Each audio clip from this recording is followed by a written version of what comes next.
Chers frères et sœurs, je vous rappelle que la Côte d'Ivoire et son président ont confié à l'ONU l'organisation de ces élections en 2010. Vous connaissez la suite. Le gouvernement du président Alassane Ouattara a confié à la CPI l'ex-président Laurent Gbagbo pour être jugé.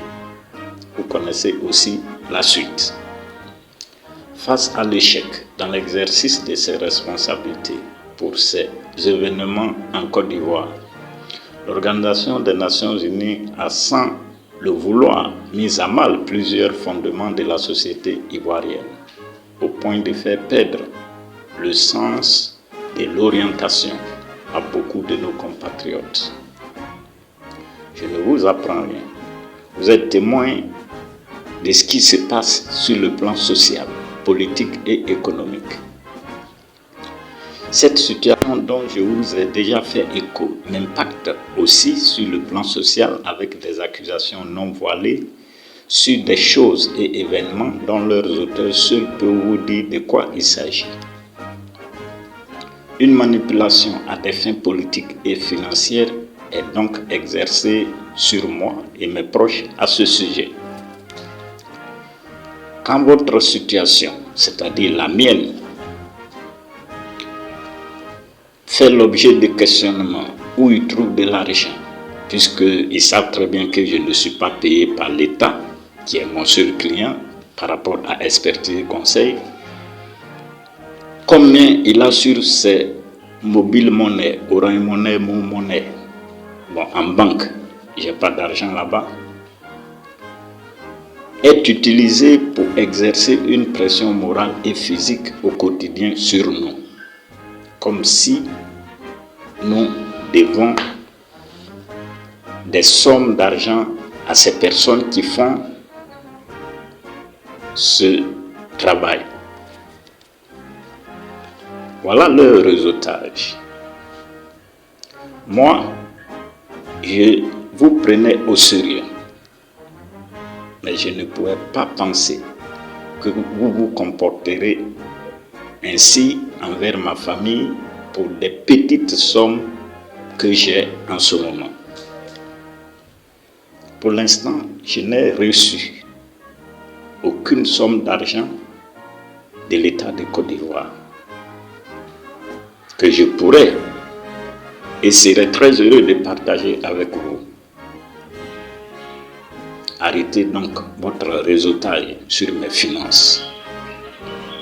Ceux qui agitent ainsi se comportent comme si les personnes concernées par les événements que nous avons vécus il y a quelques années derrière nous ne vivent plus. Ils n'ont qu'à se rassurer, ces personnes existent et vivent bien. Elles pourraient être interrogées à tout moment.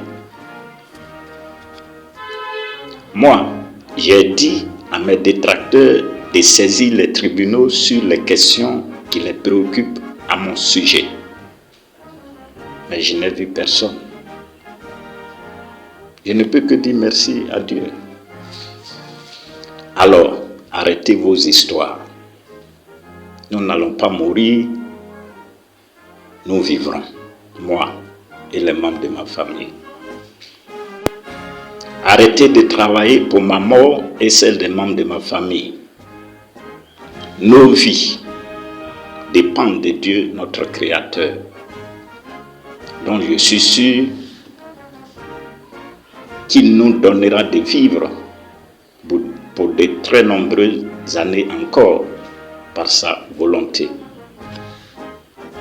Même si nous vous devons quelque chose, pourquoi pas dire beaucoup de choses, comme travailler pour la vie, la liberté, la paix, la justice, la prospérité,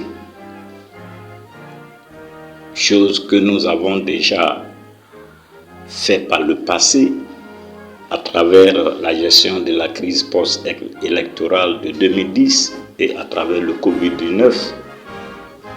Mais avouons que vous exagérez sur notre compte.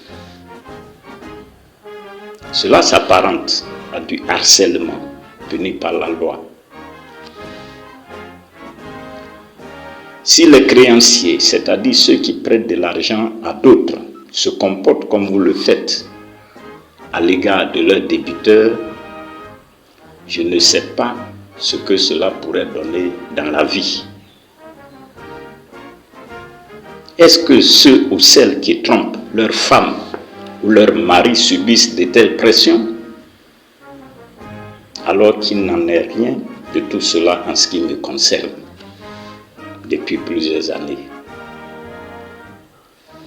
Pour toutes ces raisons, je mets fin définitivement à toute activité relative au cabinet expertise conseil, puisque cette société a été constituée régulièrement et sera dissoute dans les conditions prévues par la loi.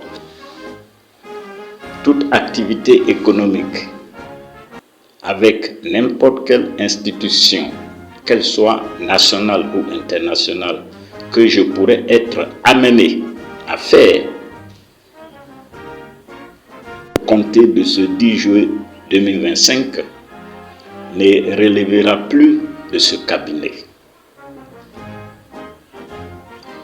Ce sont entre autres défis parmi les priorités que je me suis fixées lorsque je serai au palais présidentiel de la République de Côte d'Ivoire pour gouverner la Côte d'Ivoire comme président de la République à la suite d'Alassane Ouattara, que nous devons surmonter et relever. Je vous remercie. Que Dieu veille sur nous tous et sur la Côte d'Ivoire. République de Côte d'Ivoire, le président Henri Pascal Miezin. Je vous remercie.